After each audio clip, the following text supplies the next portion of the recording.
હું છું એલડી મકવાણા। બોટાદ દસ્તક ન્યૂઝમાં આપનું હાર્દિક સ્વાગત છે। દોસ્તો, ગોંડલ અને જૂનાગઢનો જે જંગ ચાલી રહ્યો છે એ જંગ લગભગ 75% લોકો તો ભૂલી પણ ગયા છે, પણ આ જંગ મને યાદ છે અને કદાચ હું ત્યાં એસપી હર્ષદ મહેતા છે ત્યાં સુધી નહીં ભૂલું એવું મારું માનવું છે। કારણ કે તત્કાલીન બોટાદ એસપી હર્ષદ મહેતા અનુસૂચિત જાતિ માટે ઘાતક માણસ છે। એને અનુસૂચિત જાતિના લોકો ગમતા જ નથી, પણ એનું ચાલે તેમ નથી। નહીંતર અનુસૂચિત જાતિના લોકોને એ ભારતમાં રહેવા જ ન દે, પરંતુ એનું ચાલે તેમ નથી। તો દોસ્તો, મને એટલા માટે યાદ છે કે આ હર્ષદ મહેતાએ એક બાજુ અનુસૂચિત જાતિની 7% વસ્તી અને એક બાજુ આખા બોટાદ સિટીની 93% વસ્તી, એમાં પાસાને તડીપાર કરવામાં આ હર્ષદ મહેતાએ એક બાજુ 93% છે, એક બાજુ 7% છે, છતાં પણ એના કરતાં વધુ 93% કરતાં વધુ 60%વાળાને પાસાને તડીપાર કર્યા હતા। કારણ કે અનુસૂચિત જાતિ સમાજ જે છે એ જ કાયદાનો જાણકાર છે અને એમને ખરેખર કાયદો શું છે એનું ભાન કરાવે છે। અને સારા અધિકારી હોય તો શાબાશી આપે છે કે આ વસ્તુની અમને ખબર નથી, સારું થયું તમે યાદ કરાવ્યું। જ્યારે હર્ષદ મહેતા જેવા, ખરેખર હું એને લે ભાગું કહું છું અને બોટાદ આખું એને લે ભાગું જ કહે છે। કારણ કે અહીંયા મેં જોયું છે કે લોકડાઉનમાં જે પોલીસની ગાડીઓ ઇંગ્લિશ દારૂની બોટલો દેવા જતી હતી, એ પણ મને ખબર છે। ઇંગ્લિશ દારૂ પીવાવાળા મને કહેતા હતા કે આ 300ની બોટલના 2500 રૂપિયા લઈને આપી જાય છે, પણ મેં કીધું આપણે શું કરશું? ત્યારે ખરેખર બોટાદમાંથી હર્ષદ મહેતા, આરબી કરમટિયા અને રાજદીપ નકુમ, આ ત્રણે ત્રિપુટી ભેગી મળી અને બોટાદને એટલું લૂંટ્યું છે કે આજે તમે બોટાદના ખરેખર નપુસંગ લોકોને નહીં પૂછવાનું, પણ નીડર લોકો હોય ને એને પૂછો તો ખ્યાલ આવશે। જ્યારે નપુસંગ લોકો છે એ તો કહેવાના જ છે કે બહુ સારા હતા, જ્યારે નીડર લોકો હોય છે ને એ કહે છે કે નહીં, આ લોકોએ બોટાદમાં આવું ચલાવ્યું જ છે અને એવું ચલાવ્યું છે એટલે 4 વર્ષ સુધી ચલાવ્યું છે। 1 વર્ષ, 2 વર્ષ, 3 વર્ષ નહીં, 4 વર્ષ સુધી ચલાવ્યું છે। તો આજે એ જ હર્ષદ મહેતા જૂનાગઢમાં છે અને જૂનાગઢમાં છે એનું મને આજે દુઃખ છે। કારણ કે જૂનાગઢના જે સંજય રાજુભાઈ સોલંકી, એનો જે કેસ છે એ આ હર્ષદ મહેતાને અંડરમાં છે, એટલે મોટાભાગે તો એ આરોપી પક્ષને જ મદદ કરતા હોય છે કાયમી। અનુસૂચિત જાતિ સામે હોય એટલે આરોપીને જ મદદ કરવાની।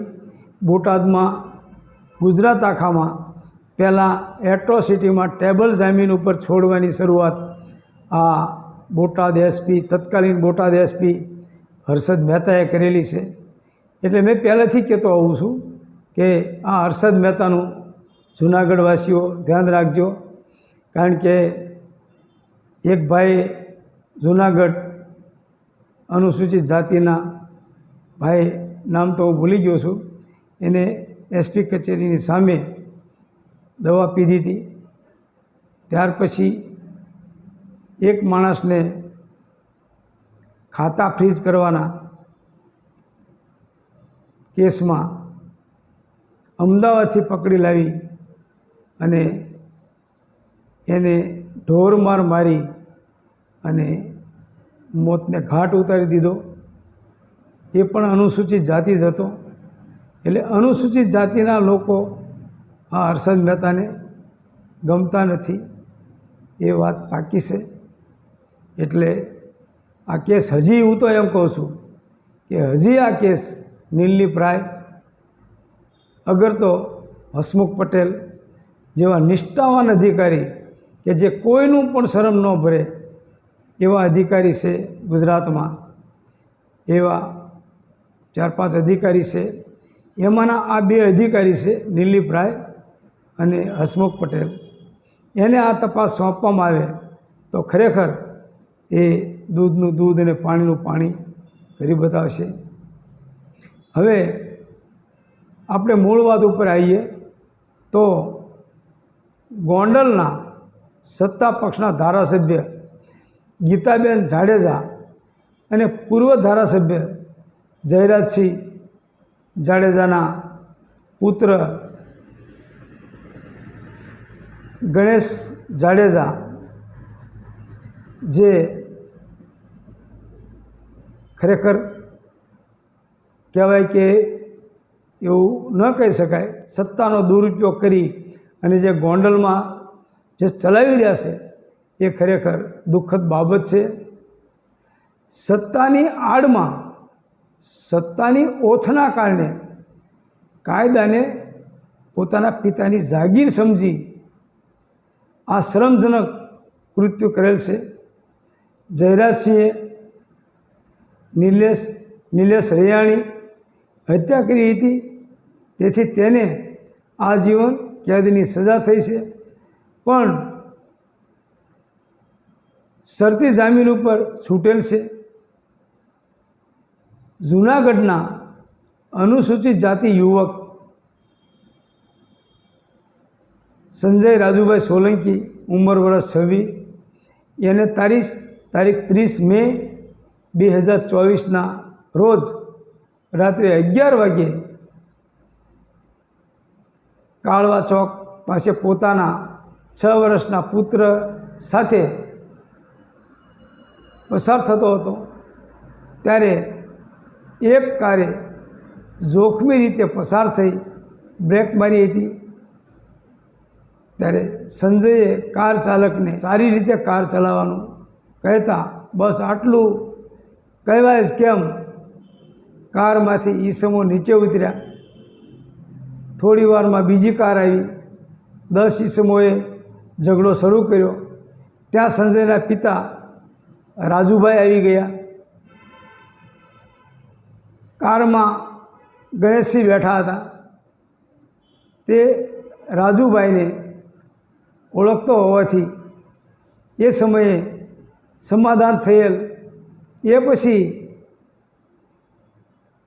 રાત્રે 2:45 વાગ્યે સંજય પોતાનું મોટરસાયકલ લઈને ઘેર જતો હતો, ત્યારે દાતાર રોડ પર ગણેશસિંહ અને તેની ગેંગના ઈસમોએ પોતાની કાર ફૂલ સ્પીડમાં ચલાવી સંજયને મોટરસાયકલમાં પાછળથી ટક્કર મારી, જેથી સંજય રોડ પર પસરાયેલ કારમાંથી 5 ઈસમો નીચે ઉતરી લોખંડના પાઇપ વડે સંજયને માર માર્યો.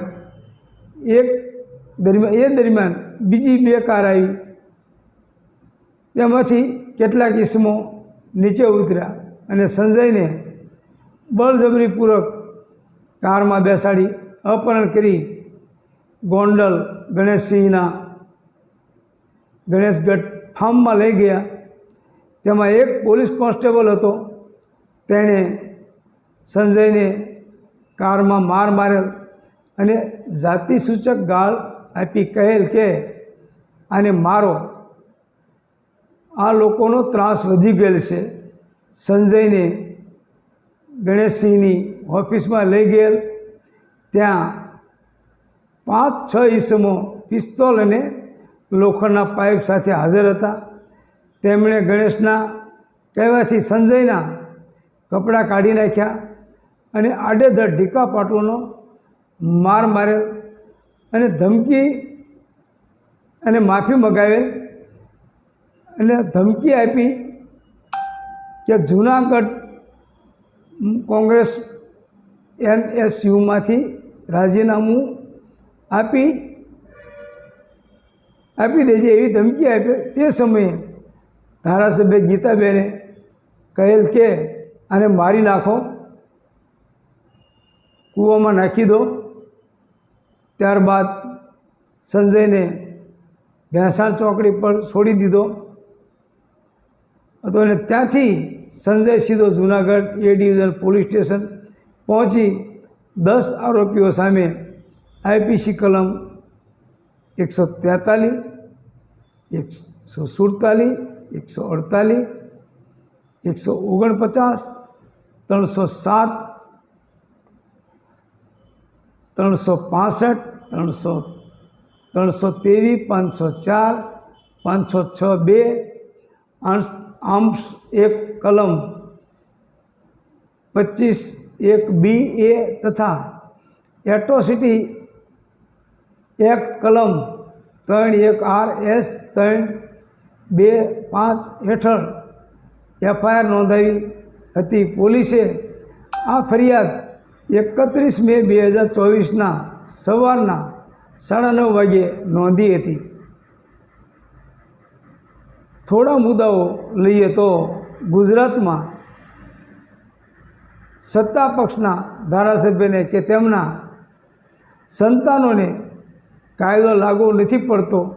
સત્તા અને આર્થિક તાકાતના કારણે તેઓ એવું માને છે અમે વિશેષ અવતારી છીએ.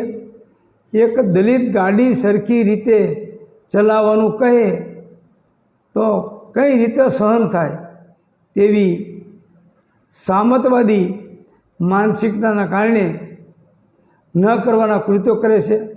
સંજયનો વાંક એટલો જ હતો કે તે અનુસૂચિત જાતિનો હતો. ધારાસભ્યના પુત્ર જાણે રાજા હોય તે રીતે સંજયને શિક્ષા કરે છે, અપહરણ કરે છે, તેના કપડાં કાઢી અપમાનિત કરે છે, નિર્દય રીતે મારઝૂડ કરે છે.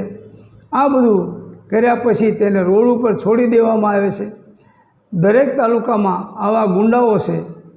ગોંડલમાં તો ગુંડાઓ જ તંત્ર ચલાવે છે. એમને પોલીસ કે જેલનો ડર નથી કે તેઓ પોલીસ જેલને ખરીદીને બેઠા છે એવું લાગી રહ્યું છે. રાજુભાઈ કહે છે કે ગણેશસિંહે લોકોને મારઝૂડ કરવા ઓફિસ બનાવી છે. નંબર 2, FIR નોંધાયા બાદ જૂનાગઢ મહાનગરપાલિકાના ડેપ્યુટી મેયર ગિરીશ કોટેચાએ ગુંડાઓની તરફેણ કરી અને સંજયના પિતા રાજુભાઈને પૂરું કરવા FIR પાછી ખેંચવા ફોન કર્યો અને કહ્યું હતું કે જે જોઈતું હોય તે લઈ લો. અનુસૂચિત જાતિને ન્યાય ન મળે તે માટે સત્તા પક્ષના મેયર, ડેપ્યુટી મેયર પણ ભૂંડી ભૂમિકા ભજવે છે. કોઈ અનુસૂચિત જાતિને જે જોઈતું હોય તે લઈ લો એમ કહેવું એ નીચતા ન કહેવાય તો બીજું શું કહેવાય.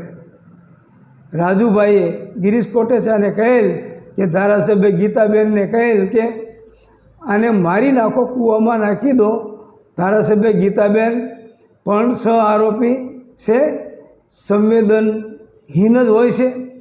નંબર 4, ગુંડાઓને કાયદાનો, પોલીસનો બિલકુલ ડર નથી એટલે પોતાની મરજી મુજબ હાજર થયા. કદાચ FIRમાંથી કલમ 307 રદ કરવામાં પરિશ્રમ કરશે શું પોલીસ ગુનામાં વપરાયેલી દરેક કાર કબજે લીધી? ગુનામાં વપરાયેલ પિસ્તોલને કબજે લીધી? સંજયને નગ્ન કરી માફી મગાવી તે વિડીયો કબજે લીધો? ગુનાના સમયે અને ગુના બાદ આરોપીઓ કોના સંપર્કમાં હતા અને ક્યાં ક્યાં ભાગ્યા તેના પુરાવા એકત્ર કરવા આરોપીના મોબાઈલની કોલ ડિટેલ મેળવ્યા? ગુના વખતે આરોપીઓની હાજરી અંગે પુરાવો એકત્ર કર્યા? શું પોલીસ આરોપીઓની આકરી પૂછપરછ કરી? તો આકરી પૂછપરછ નહીં, પણ મારી દ્રષ્ટિએ મેં 2-3 ફોટા જોયા હતા, 2-3 સીન જોયા હતા. તો મહેમાનોની જેમ આ પોલીસે એમને, જૂનાગઢ પોલીસે એમને એવી રીતે રાખ્યા હતા, કારણ કે એમાં ઉપરથી દબાણ હોય કે આને કશું કહેવાનું નથી. શું પોલીસ ડુપ્લિકેટ આરોપીને બદલી ઓરિજિનલ આરોપી પકડ્યા છે? શું પોલીસ આઈપીસી કલમ 120B 114નો ઉમેરો કર્યો છે? દલિત સમુદાયે કડક કાર્યવાહી કરવા આવેદનપત્ર આપેલ છે. ગુજરાતમાં દલિતો સામેના ગંભીર ગુનામાં આવેદનપત્ર આપવું પડે તે જ તંત્ર તથા સરકાર માટે શરમજનક કહેવાય.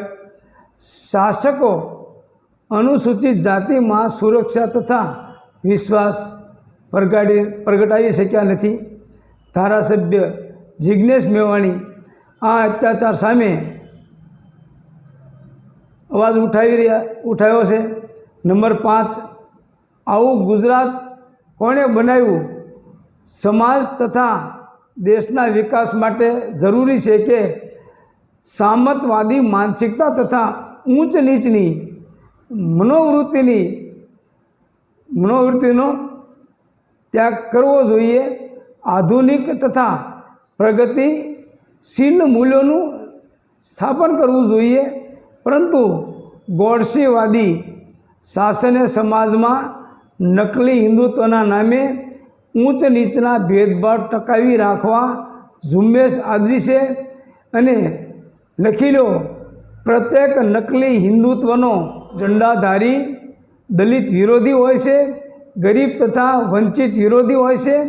નંબર 6, સવાલ એ છે કે સંજયે સત્તા પક્ષના ગુંડાઓ સામે ફરિયાદ કરી છે અને ડેપ્યુટી મેયર ગિરીશ કોટેચાએ સમજાવેલ છતાં પોતાની ફરિયાદને વળગી રહેલ છે. તેનું કારણ શું છે? એટ્રોસિટી એક્ટના કારણે અનુસૂચિત જાતિ સમાજ ફરિયાદ કરી શકે છે. જો એટ્રોસિટી એક્ટ ન હોત તો સંજયે ફરિયાદ કરી ન હોત. એટ્રોસિટી એક્ટની કલમ 4ના કારણે પોલીસ ફરિયાદ નહીં નોંધવાનું સાહસ કરી શકતી નથી. એવું કરે તો ઓછામાં ઓછી 6 મહિનાની કેદ, વધુમાં વધુ 1 વર્ષ સુધીની કેદ થઈ શકે છે જો એટ્રોસિટીની ફરિયાદ ન લે તો. જૂનાગઢ પોલીસે મોડે પણ આ ફરિયાદ લેવી જ પડી છે. તેનું કારણ આ જોગવાઈ છે. અનુસૂચિત જાતિ આદિવાસી સમુદાય સિવાય ભોગ બનનાર અન્ય કોઈ સમાજનો હોત તો પોલીસે આ ફરિયાદ નોંધી ન હોત. વેરાવળના ડૉક્ટર અતુલ ચગની સુસાઇડ નોટમાં સત્તા પક્ષના સાંસદ સભ્ય રાજેશ ચુડાસમાનું નામ હતું, છતાં પોલીસે તેની વિરુદ્ધ એફઆઈઆર નોંધી ન હતી. ગોડસેવાદી મોડેલની સ્થાપિત સિદ્ધાંત એ છે કે સત્તા પક્ષના ધારાસભ્ય સંસદ સભ્યો પોતાના સત્તાનો તેમની ગેંગના ઈસમોને દેવદૂત, હું તો રાક્ષસ જ માનું છું. આ શરમજનક ઘટના સૂચવે છે કે એટ્રોસિટી એક્ટ વિના અનુસૂચિત જાતિને ન્યાય મળવો મુશ્કેલ છે.